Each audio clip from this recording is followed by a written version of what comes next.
دوستو آج ہی ہم ایک ایسی سوچ کے بارے میں بات کریں گے جو نہ صرف ہندوستان کی سیاست کو بدل ہندوتوا ایک ایسا نظریہ ہے جو ہندوستان کو صرف ایک ہندو ریاست کے طور پر دیکھنا چاہتا ہے۔ ہندوتوا کی شروعات 1920 کے دور میں ہوئی جب ونائک دامودر ساورکر نے اس لفظ کو نمایاں کیا۔ 1925 میں ناگپور سے راشٹریہ سیوم سیوک سنگھ کا آغاز ہوا جسے کیشو بلی رام ہیڈگوار نے بنایا۔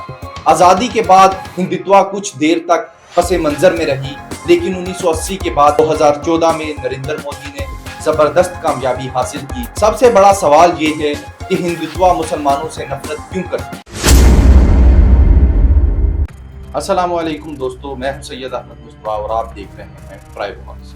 دوستو آج ہی ہم ایک ایسی سوچ کے بارے میں بات کریں گے جو نہ صرف ہندوستان کی سیاست کو بدل چکی ہے بلکہ پوری انسانیت اور جنوبی ایشیا کے امن کی کوششوں پر سوال اٹھاتی ہے۔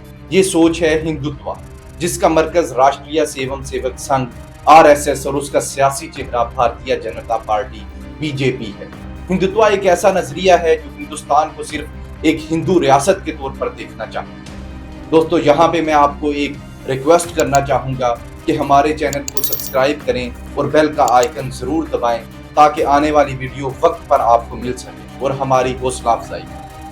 دوستو جہاں دوسری قومیں صرف تب قبول کی جاتی ہیں جب وہ اپنی اصل پہچان چھوڑ کر ہندو ثقافت میں گھل مل جائیں، یہ تصور اصل میں غیر مذہبی ہندوستان کے خلاف ہے جہاں دستور نے سب کو برابری دی۔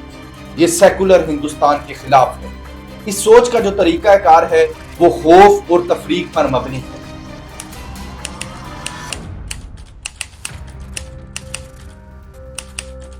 ہندوتوا کی شروعات 1920 کے دور میں جب ونائک دامودر ساورکر نے اس لفظ کو نمایاں کیا۔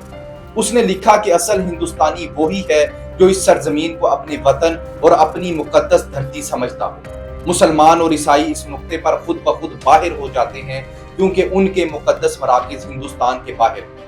یہ سوچ ایک قومیت بناتی ہے جو مذاہب کو تقسیم کرتی ہے اور ملک کو صرف ہندوؤں کی سرزمین کے روپ میں دیکھنا چاہتی ہے۔ بعد میں مادھو ستاشیو گوالکر جو راشٹریہ سیوم سیوک سنگھ RSS کے سربراہ اور سوچ رکھنے والے تھے، انہوں نے اور بھی سخت الفاظ میں کہا کہ غیر ہندو صرف تب ہندوستان میں برابری پا سکتے ہیں جب وہ اپنی اصل پہچان چھوڑ کر ہندو تہذیب میں ڈھل جائیں، ورنہ ان کو شہری حقوق کا بھی کوئی حق نہیں ہے۔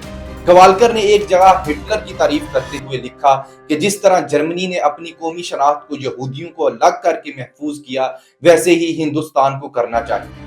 یہ بات دکھاتی ہے کہ ہندوتوا کی سوچ فسطائیت کے نظریے سے متاثر ہے اور انسانیت کے لیے کتنی خطرناک ثابت ہو سکتی ہے۔ The RSS was founded in 1925 in Nagpur by Dr. Keshav Baliram Hedgewar, a doctor by profession and a freedom fighter. Before forming the RSS, Hedgewar was part of the Hindu Mahasabha, which believed that Hindus needed to unite politically to safeguard their interest in colonial India.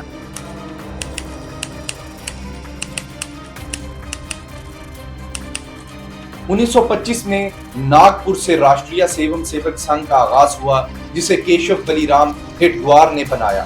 یہ ایک ایسی تنظیم تھی جو ظاہری طور پر اپنے آپ کو ثقافتی کہتی تھی لیکن اصل میں فوجی انداز میں منظم کی گئی۔ دن بدن یہ تنظیم بڑھتی گئی اور ہندوتوا نظریے کا مرکزی ڈھانچہ بن گئی۔ آج BJP سمیت پورا سنگھ پریوار اسی سے طاقت لیتا ہے۔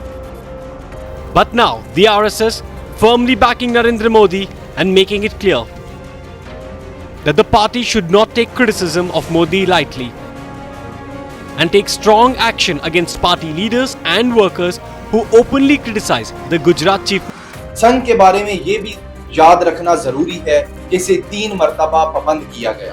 پہلی مرتبہ 1948 میں جب ناتھو رام گوڈسے نے جو سنگھ اور ہندو مہاسبھا سے جڑا ہوا تھا اس نے مہاتما گاندھی کو قتل کیا۔ News coming in right now. After Priyank Kharge in Karnataka, Gehlot now calls for an RSS ban. Ashok Gehlot says Sardar Patel banned RSS after Gandhi was killed. RSS is behind the assassination of Mahatma Gandhi. RSS's only work is to mislead people. This is what Rajasthan Chief Minister Ashok Gehlot has said. دوسری مرتبہ 1975 کے emergency کے دور میں